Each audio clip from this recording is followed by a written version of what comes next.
Delhi CM ఎవరనే దానిపై ఉత్కంఠ కొనసాగుతుంది. ముఖ్యమంత్రి అభ్యర్థి ఎంపికపై కసరత్తు చేస్తుంది బీజేపీ. కేంద్ర హోంమంత్రి అమిత్ షాతో పార్టీ జాతీయ అధ్యక్షుడు జేపీ నడ్డా భేటీ అయ్యారు. సీఎం ఎంపికపై చర్చించారు. కొత్త సీఎం ఎంపికలో అనేక సమీకరణాలను దృష్టిలో ఉంచుకుని కమలనాథులు సంప్రదింపులు జరుపుతున్నారు. ముఖ్యమంత్రి ఎంపిక విషయంలో రాజస్థాన్, మధ్యప్రదేశ్, ఒడిశా రాష్ట్రాల్లో అనుసరించిన వ్యూహాన్నే ఢిల్లీలోనూ అమలు చేసే ఛాన్స్ ఉన్నట్లు రాజకీయ పరిశీలకులు భావిస్తున్నారు.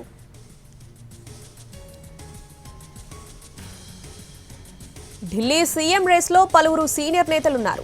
ఆప్ అధినేత కేజ్రీవాల్ను ఓడించిన జాట్ నేత పరమేశ్ వర్మ, సతీష్ ఉపాధ్యాయ్, విజయేందర్ గుప్తా, మజిందర్తో పాటు పలువురి పేర్లు ప్రచారంలో ఉన్నాయి.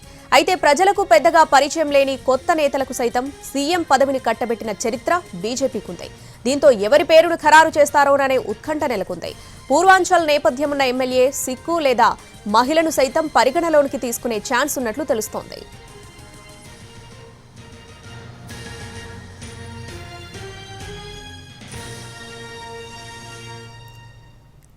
ప్రధాని విదేశీ పర్యటన తర్వాతే కొత్త ముఖ్యమంత్రి ప్రమాణ స్వీకారం ఉండే అవకాశం ఉంది. ఇప్పటికే ఢిల్లీ లెఫ్టినెంట్ గవర్నర్ అపాయింట్మెంట్ కోరింది బీజేపీ.